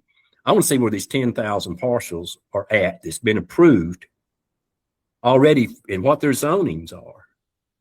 Yeah, I mean that seems like a ton, but I mean if it's on the books, it's on the books. Well, I'm sure that a lot of it's down in the South Hall area. You know what I'm saying? I know there's some in North Hall on the 365 side up there next to Lula, on 52 that was rezoned business type stuff ages ago. But we just got a lot of things wrong. I mean, that's things that I really didn't pay close attention to before. That I'm going to pay real close attention to them this time if I'm elected. We got to change some things. Well, and one thing that I want to get to before we get out of here, say the 30-year development plan, 50-year development plan. How are they even able to develop something? I think Corey or Tyler one had the numbers when they were on. You got 77,000 property owners in this town, single property owners. And you got all the other people, but only 2,000 of the people were even polled or talked to or what. That's less than 1% of what how do you come up with a plan when you can't get the public involved? Well, I'm sure that it, for transparency wise, these meetings to adopt this plan were publicized. Citizens had a right to go. Certain citizens went, I'm sure. But the problem is you don't make it easy. They hold these things at the damnedest times. We're going to do this. We're going to do this on Tuesday at 2:00. Yeah, come on. Stuff like that needs to be done after 5 p.m. or 6 p.m. in the evenings, and very well publicized. To get actual input. Yeah. I don't know. I don't really know the people that was on the steering committee. I haven't went back and looked. I've got a good idea of some of the people that might have been on it. But it's just not the plan is messed up. It's going to throw us into with what they've got in there, especially on the density on the housing, can really cause bad problems. I mean, we could be looking at 365 looking like 285 rush hour traffic. Oh yeah, no doubt. And I think we're seeing a lot of that now, especially on the south end of 985, because of all the development in South Hall. South Hall is almost beyond repair. Try to get it straightened out. You could get it straightened out. What I like in 365 too is going to end up another Peachtree Industrial Boulevard. Exactly. Yes. Yeah. Just like that. I mean, it's terrible. And, the problem is, like you said, I wouldn't be opposed to them having it on a Saturday. I mean, and I understand it's a pain in the ass to mess up your weekend, but if you're an elected official, you agreed to do all this stuff, you should make it convenient for the everyday people. Exactly. And I don't know who off the commission probably served on that panel. I'm sure all the commissioners had every right to be there to voice their opinions under the UDC code.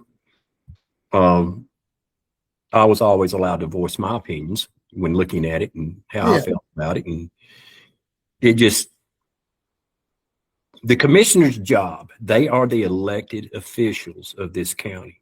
Right. They're the ones that are elected to run this county and be transparent, spend the least amount of money as possible, to keep taxes down, but get the right kind of growth that we do need. Right. You can't delegate that for staff decisions. No. You understand? Exactly. You can't. And staff's got to understand who they work for, which is that board. Right. And all these other boards that are appointed by that board need to realize that they have a fiduciary and transparency issues to deal with too. Right. You know, And because without you're trusting these people to do the right thing. I mean, you Right. know, we get back to the issue with the planning and zoning board. Well, those appointments need to be reaffirmed, in my opinion, every year. In other words, Chris, I've got you on the planning and zoning board. Say I appoint you. Well, you and I just aren't jihiving on how we feel about things. Well, January 1st, I'm going to remove you. You Right. understand? I think I ought to have the right to do that. And you should. I mean, my planning commissioner, it was my appointee, and he stayed on for 8 years, but he and I conversed. We talked about everything. Everything that was coming through in this district, we talked about it. Right. And I don't think that's what we're seeing a lot of right now. Well, we're seeing it in some cases, but other cases we weren't seeing it with the planning commission. Now, I think it's very important that we get this planning commission reinstated and back up and running ASAP, and I'll tell you why. I tend to agree that not holding these two public hearings, one was through the planning commission and one through the board of commissioners. The board of commissioners only holding one hearing now. These people still need two public hearings to be able to come to voice their opinions. Now, whether you do it at a work session, you know, prior to the meeting that week, there needs to be two public hearings held. If they don't want to reinstate the planning commission, I don't think anything says they have to have one, but they need to get into the routine of holding two public hearings on these zoning issues. Now, some of the stuff that's being heard at the commission meetings, I think just needs to go away. They ought to be administrative decisions. And I mean, that's staff decisions. I'm talking about these setbacks. Yeah. That kind of stuff. Okay. If the staff denies them, they have a right to appeal to the board of commissioners to, you know, have it heard. But some of that, I feel like some of the stuff that I've seen in the meetings is really a waste of time.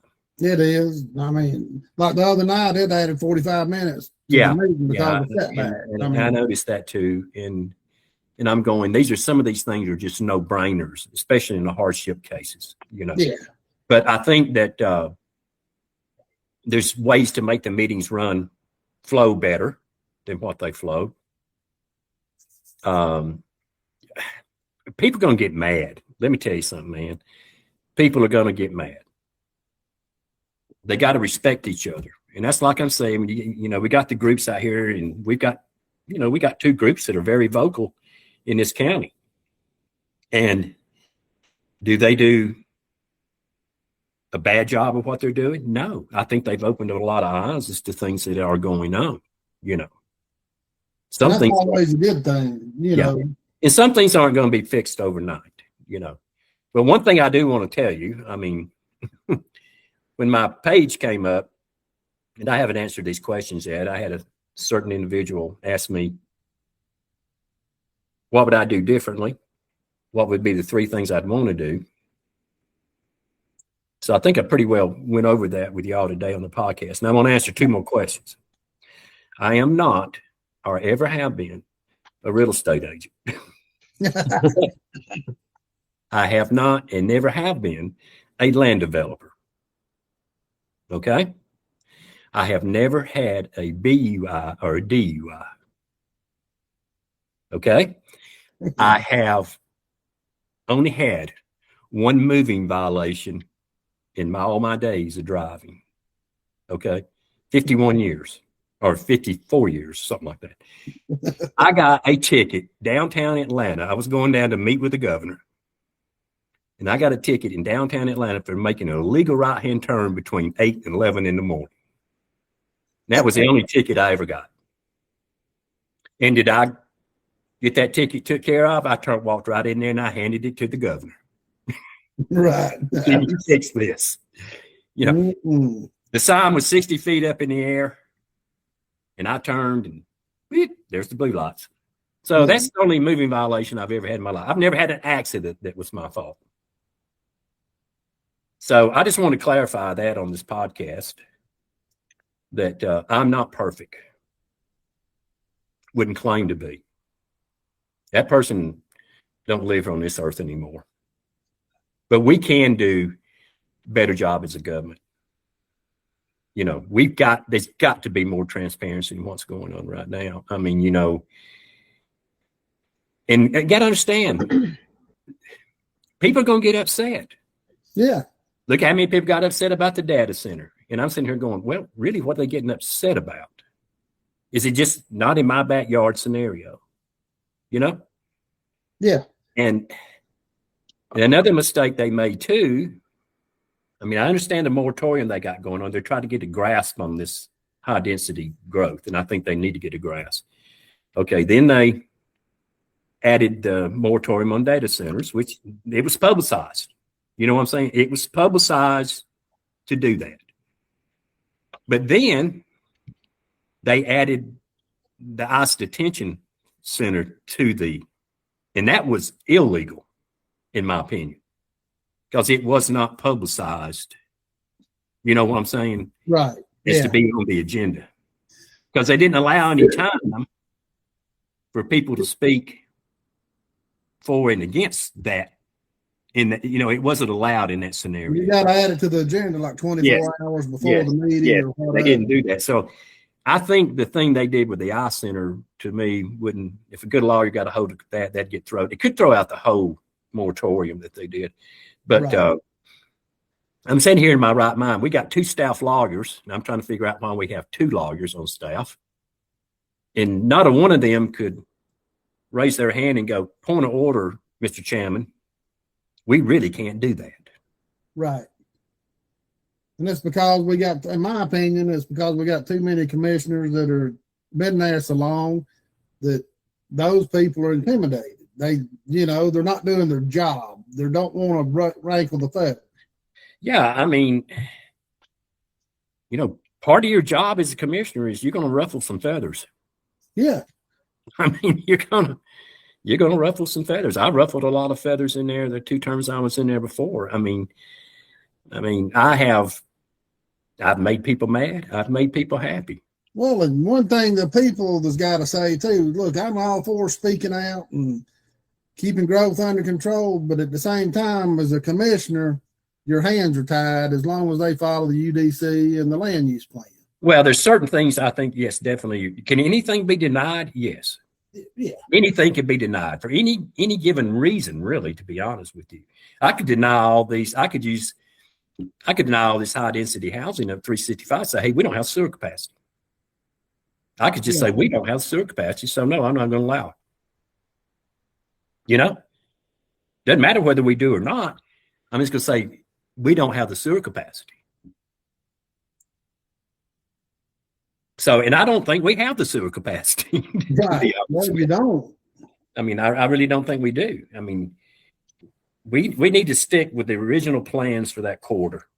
And the original plans for that corridor was not residential development. Right. And everything was supposed to say south of the railroad tracks going up through there. And everything was supposed to have direct right off of 365.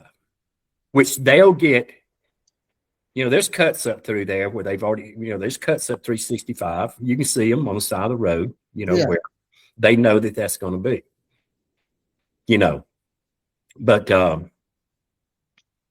think Greg's got especially the last 6 months, has done a real good job trying to control what's happening. He just hasn't really had any help controlling. Yeah, no, he felt outnumbered, and I get it. I know why he's frustrated. And I guess I'm trying to figure out why any other commissioners would have an issue with what he's trying to go with. I mean, I guess, you know, what's driving that? Yeah. You get what his district, he knows what's best for his people. Right. I mean, I'm not going to walk over there and tell Billy Powell that you need to do this in your district for your people. I mean, even though y'all's districts butt up against each other, split by Thompson Bridge Road for most. Right. Yeah, we're split If you go out Thompson Bridge Road to the Lumpkin County line, he's on the left-hand side and I'm on the right-hand side. Right. He's got that little pod in there down to Wahoo Creek where the Kroger and all that's located. Right. Oh, Viral had to leave and go to a doctor's appointment. But, That's fine. yeah, but we'll I just want people to understand. I have the experience. I know where to look. I've done it before. I know where to look in the trenches for things. And this commission, I think, could end up coming to some kind of conclusion of we got to work together. Right. And we got to respect each other. We got to respect. Well, as of each right other. now, you can see the tension in the group. I mean, It's there. Yeah, it's so much. Communicate. It's so much. When they deny stuff, they don't say why they denied it. They just, they don't say why they're for it. There's no discussion. I mean, I don't know what they do in the work sessions. I mean, executive sessions behind the scenes, but when they come out to the public, they don't. We're in the dark still. Yeah, I mean, the executive sessions, I used to walk out of those all the time. They had I knew if we were going in there on something, but if it got to where it was going in that executive session to where we got discussing something that I didn't feel like should be a part of executive session, they had that affidavit I'd sign and just leave. Right. I'd tell them before that way I didn't know what they said or what they talked about. I'd just get up and sign my little affidavit and leave. Well, there's too much advantage. I think there's too much. They take too much advantage of utilizing those executive sessions for things that shouldn't be, my opinion, under executive session. Right. I can understand terminating an employee or doing something like that, or making a decision like that. I could understand land acquisition or what you may be looking at potentially. But some of the stuff even in there, I think even from what you're discussing legally, what they say is a legal matter, I'm not so sure that should be part of executive session. Right. Yeah, no doubt. And that gets back to a more transparency issue, with people. Don't hide anything from them that you don't need to. And that's where the people, the last 15 years or so, 10, 15 years, that's where the people's gotten disheartened because they don't feel like nobody's being transparent. I think what it boils down to is that there's only a small percentage of the people getting listened to. Right. And I pretty much know how a lot of people feel about a lot of things in this district. I know there's things they want that they'd like to see in this district. I know there's things they definitely don't want to see in this district. That I do know. You're not going to keep it. It's going to change over time anyway. Yeah, you can't stop it. But you can control it to some extent on what you are allowing. Yeah, that's the key is the growth's going to happen. That's how you control it and how you manage it. Right. And I think that North Hall and East Hall, a lot of people say, well, there's no comparison to East Hall and North Hall. Yeah, there is. Yeah, there is. There's a lot of comparison. But I just feel like they're kind of getting a short end of the stick over there right now with what's happening over there, with what the board's approved and what they've done. It is, yeah. It's always been that way. They always treated North Hall and East Hall as the stepchild, per se. Yeah. Yeah, we have the largest area on the commission, nearly half the county. Right. And it's 60 miles if you start all the way down at the Jackson County line. Drove around to the other end up here all the way because you abut Jackson County, Habersham County, White County, Lumpkin County. See, we're abutting all these counties, and you got to have somewhat of a relationship with those. I've got 3 municipalities in my district, and I care what they think. Oh yeah. And they've all got different needs and wants. I mean, Lula's I'm not different going than to. I'm Clearmont. not going to sit there and make a decision that's going to have a direct impact on a municipality. You know, Right. I'm just, not without talking to them about it. Yeah, you can't, or you shouldn't. No, but I always had a good working relationship with the municipalities because I came out of a, elected official out of a municipal background here in Clermont, where I was a council member, mayor. So, I understand how their governments work too. And you take these three little municipalities I have in my district, which is Clermont and Gillsville and Lula. They don't even have a city tax. Right. They live within their means. Right. And I'm so proud that they do justice to their citizens. Now, I'm not saying that there's not some crap every now and then. Right. Yeah. Stuff going on all the time. But I think that it's just not one thing that's affecting the county. It's a conglomeration of a lot of things that need to be looked at and worked on. It is, and a lot of it got out of control under Higgins, and I hate it.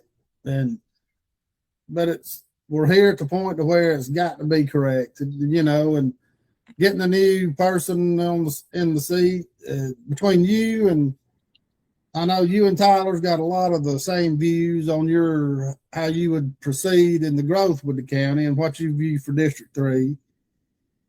Shannon, nobody knows much. You know what he says, but he hadn't been out and about a lot, giving a lot of his views.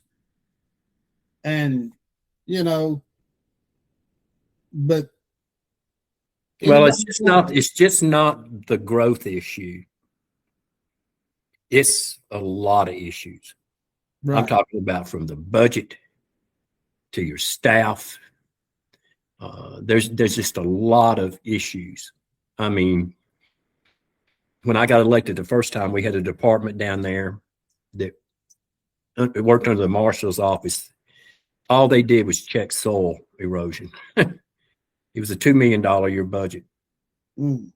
And I said, this is the biggest waste of money. Within 6 months, we changed those positions. In other words, we didn't add, we got rid of some personnel, of course, but we let the building inspectors get certified in soil erosion. That way they could check silt fencing around individual houses. Right. And we had the county engineering department people get certified so they could check the commercial sites, which they should have been doing in the first place. I didn't need gun-toting people out there griping with somebody because somebody dug a hole in their yard.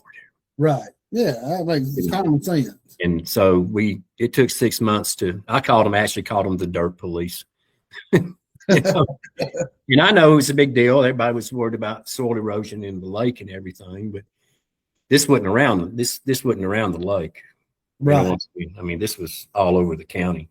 Yeah. And I said, that's just a budget we don't need and people we don't need to do that. So we did keep 5 out of 21. We kept 5 people just for code enforcement, county marshal code enforcement. Well, and there's got to be more trimming on that stuff. There's so many. I mean, and I know whoever gets elected is going to have to deal with replacing Zach Probst probably, maybe, if they extend it out that long, And if they do their due diligence, it's going to take 6 months or so to replace them because they need to at least extend, my opinion, they need to let the assistant take over through the end of the year and then elect a new one coming in at the fiscal year. Yeah, I don't think they ought to make a move on that. I don't think they ought to make a decision on that until after the elections.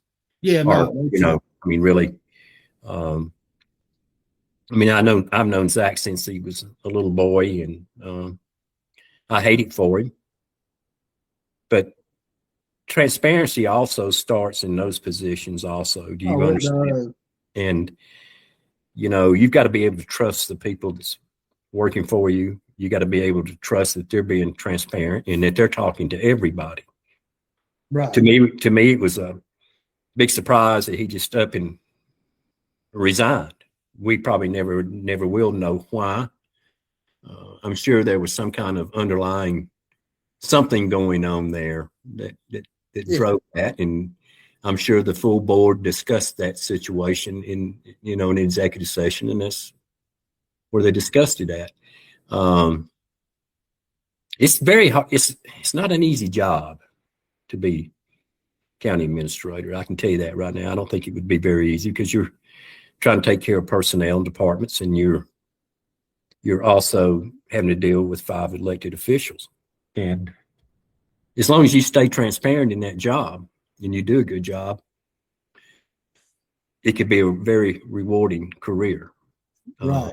From the standpoint of that. I mean, but they work on, basically, just be honest with you. If they don't like you, the board don't like you, they don't like you. Right. Don't matter what your contract says or whatever. Exactly.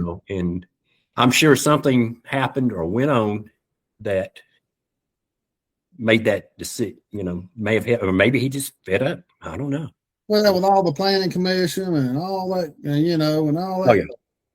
Change over and all the. That's probably the biggest embarrassment that, honestly, that we have probably. Other than what's going on with our sheriff, God, I'm hoping he gets the help he needs.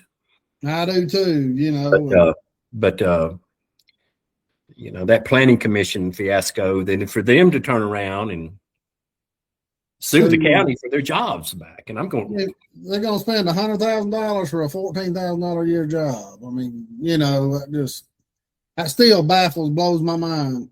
Well, yeah, that makes you wonder. It makes you wonder why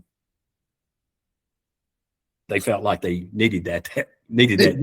Why would you want to be? First off, why would you want to be sitting there getting ridiculed? And I think it was quite obviously they knew they were breaking the law. Oh yeah. And I think the tapes proved the other stuff. And by the testimony, I didn't like the way the county commission decided to hold. And I know that probably Greg and David had nothing to do with this decision, but that special hearing they had should have been televised just like the rest of their meetings. Oh yeah, no doubt. And I do agree with Greg. Anything that goes on in that commission room needs to be out there to where people can watch. Right. Yep. And and the thing is, and what's the scary is even Braswell and Stan Hunt both testified it's been going on. Those meetings been going on as long as they've been there. Braswell's been on that commission 18 years. Well, I never knew. Well, I can assure you, I don't think none of that went on back when Don Smallwood was chairman of the. I can guarantee you none of that went on back when he was chairman for so many years on the planning commission. No, he would never have allowed that. And I never knew of anything like that going on,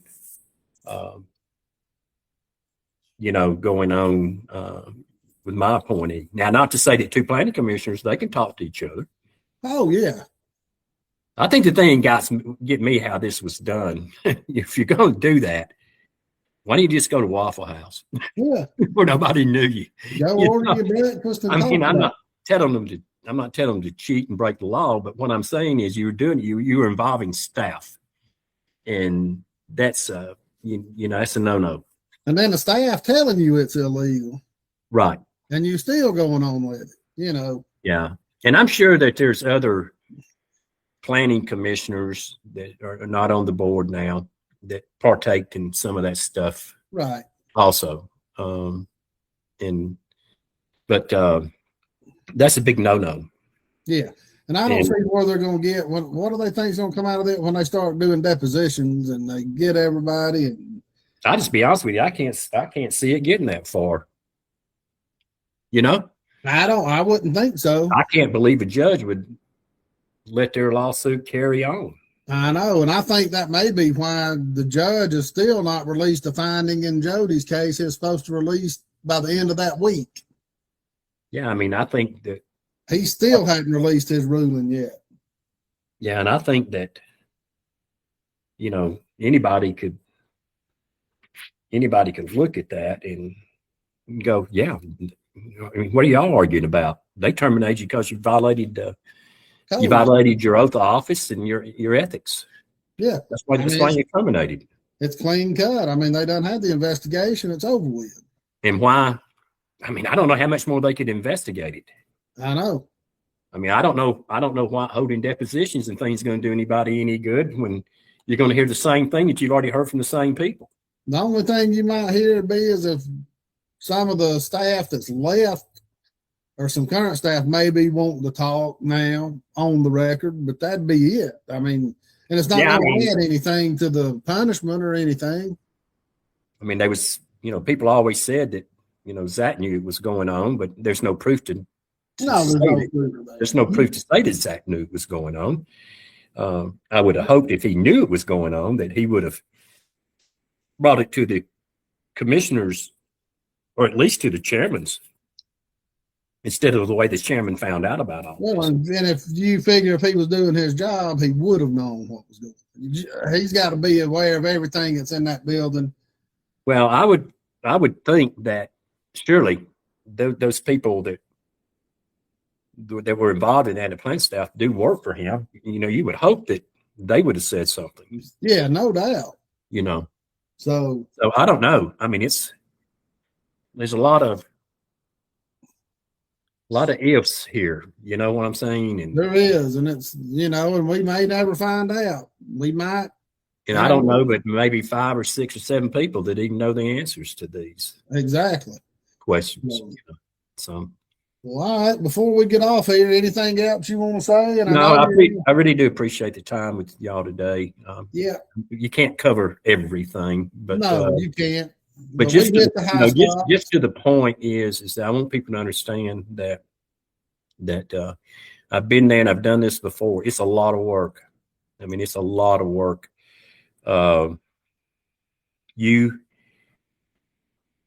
You've got to research everything. You got to do everything. I think I got a leg up on the other 2 guys that I'm running against, simply just standpoint that I've already done it. I'm not going to be under a learning curve, with this.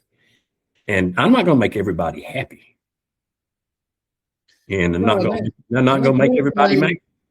No, you can't make everybody. And that's one thing that hurt Gibbs and Poole is the other 3. They took advantage of their their being new and being naive and not knowing all the codes and the laws, which you can't expect them to. And they took advantage of that the first couple of years. What you got to do is sometimes you got to, you hate to do it, but you got to go after them in a public meeting. Don't do it behind closed doors. Do it to where everybody can hear it. If you got something to say about it, tell them in public. Yeah. Well, it don't do no good to raise sand after the vote's been taken. No. But I would be wanting a lot of answers as to why they felt like, I would be asking each one of them, okay, why did you feel like that I didn't know what was best for my district? You explain to me what I'm missing here. Right. That's what I would tell them in an open meeting. Exactly. Especially if they don't take the time to go out and look at a development or look at a property or Yeah. So you got what coming up? You got the GOP event this Saturday. GOP this Saturday. Then Jody White's doing a thing at the Civic Center on the 25th. Right. So that's the two events. I don't think this Saturday with the GOP. Of course I'm going to go. But I think they've only allotted like 20 minutes, for the Commission 3 site. So I don't know what they're really going to get into, what they can even ask in 20 minutes and get answers to or whatever. I feel like that Jody's day is going to be what I call a real old-timey hoedown debate. And when we all have to put it together and we got everything going, that's what we were looking for. Yeah. We didn't want the political parties involved trying to dictate everything. We wanted this to be a good old fashioned. Well, the first time I ran for this seat back in 2001, we actually had one of those good old timey debates over at North Hall High School. Right. It was put on by the community. Big crowd was there too. Big crowd was there. Well, and that's what Jody's worried about. She said, I'm afraid that everybody talking to me that they may run out of the Civic Center. They might have to move. We might have to move rooms, because a lot of people's interested in this thing. I think it's going to be be a pretty good turnout. Yeah, it should be. And the good thing about it is 2 days before early voting starts. Yeah, and it's just local races too. Yeah, no state, no nothing. No state or anything like that. It's all local races, and I think that you'll have the candidates there from the DA's office, and then you'll have the candidates from the solicitor's office. I don't know. Well, a couple of people had not responded that they're not going to be there. I think that what I understand from looking at who's responded so far is just Tyler and I are going to be there from District 3.